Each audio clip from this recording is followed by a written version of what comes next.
Bom, nós temos que conhecer vários nomes que as frações podem ter. Frações equivalentes, frações ordinárias, frações decimais, frações próprias, frações impróprias, fração irredutível, fração aparente. Então temos que conhecer todos esses nomes. Então vamos lá.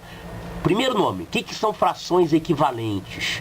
São frações que representam o mesmo número. Então, por exemplo, 3/5 é uma fração. 6/10 é outra fração, só que elas representam o mesmo número. Se a gente pegar um número 6/10, dividir o numerador e o denominador por 2, isso vai dar exatamente 3/5. Então essa fração é equivalente a essa. A mesma coisa aqui, 25/100. Se a gente pegar essa fração 25/100, podemos dividir o numerador e o denominador por 25. Isso aqui vai dar 1/4, 1/4. Então essa fração e essa fração são equivalentes. Aqui é a mesma coisa. Outro exemplo, 3/5. Já vimos que 3/5 é equivalente a 6/10. E essa outra aqui, 15/25, se a gente pegar 15/25, dividir o numerador e o denominador por 5, isso aqui vai dar 3/5 também. Então, essa fração 15/25, ela representa o mesmo número que esse e que esse. Então, essas três são chamadas frações equivalentes. Aqui mais um conceitozinho que a gente tem que conhecer. O que é uma classe de equivalência de uma fração? Uma classe de equivalência é um conjunto de frações equivalentes a uma mesma fração. Por exemplo, 1/2 é equivalente a 2/4, que é equivalente a 3/6, que é equivalente a 4/8, né? Todas essas frações têm isso aqui em comum. O denominador é o dobro do numerador. Então, todas elas simplificadas, elas ficam iguais a 1/2. Então, a gente diz que esse conjunto de todas essas frações, que são infinitas frações, por sinal, é a classe de equivalência da fração 1/2. Então, esse é o conceito de classe de equivalência. Para efeito numérico, os números são iguais, mas as frações são chamadas de equivalentes. A gente não fala frações iguais, nós falamos frações equivalentes, quando elas têm o mesmo valor numérico. Mais um nome que a gente tem que conhecer, o que é uma fração irredutível?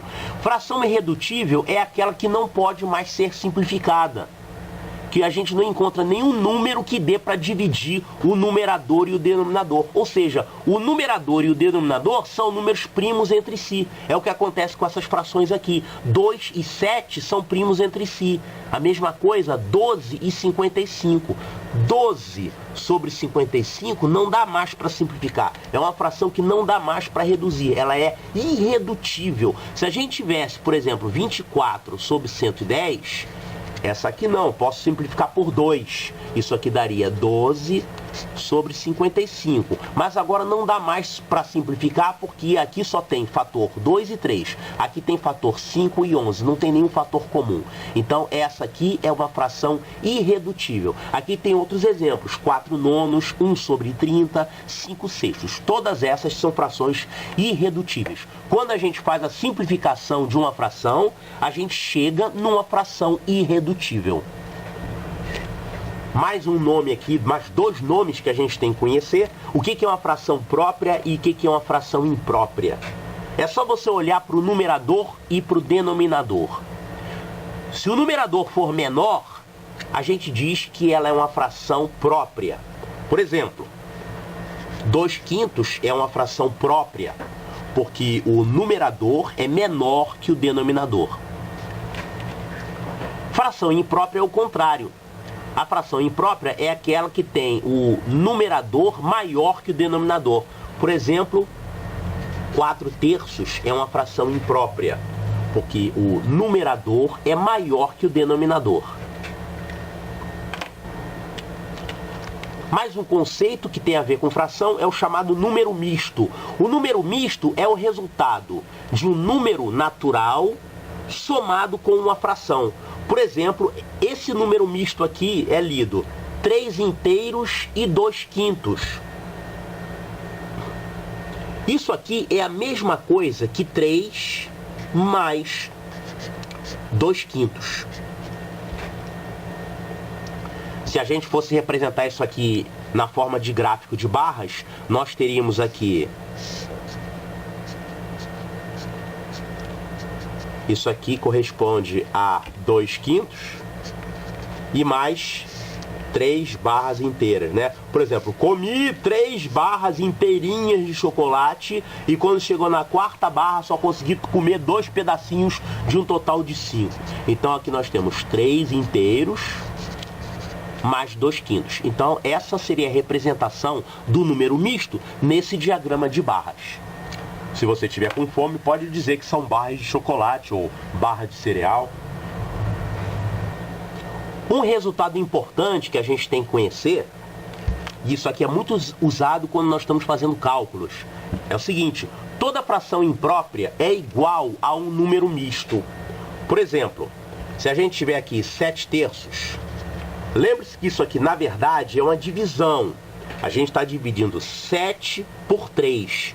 O que vai dar se a gente tentar dividir 7 por 3? 7 dividido por 3 são 2 e resta 1.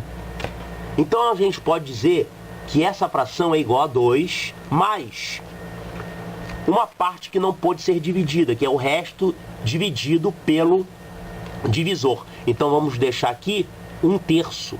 Então essa divisão ficou pendente. Então podemos transformar uma fração imprópria em número misto dessa forma. A gente faz a divisão normalmente, o quociente é a parte inteira que vai ficar aqui, e esse numerador aqui vai ser o resto da divisão. Esse denominador é o próprio divisor da fração. Então, isso aqui é 2 inteiros e 1/3. Então, toda fração imprópria é igual a um número misto.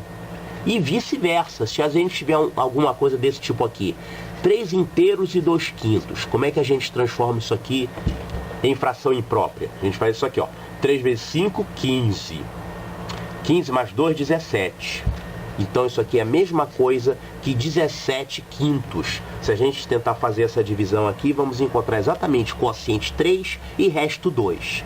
Então é fácil converter entre fração imprópria e número misto. Sempre dá para fazer essa conversão. Fração aparente. O que quer dizer aparente? Aparente quer dizer parece, mas não é. Pois é. Então nós temos aqui 18 sobre 3, 18/3. Olha, a gente sabe que fração é uma divisão. Se a gente tentar dividir 18 por 3, isso aqui vai dar uma divisão exata. Vai dar 6. Então, na verdade, essa fração é equivalente ao número inteiro, ao número natural.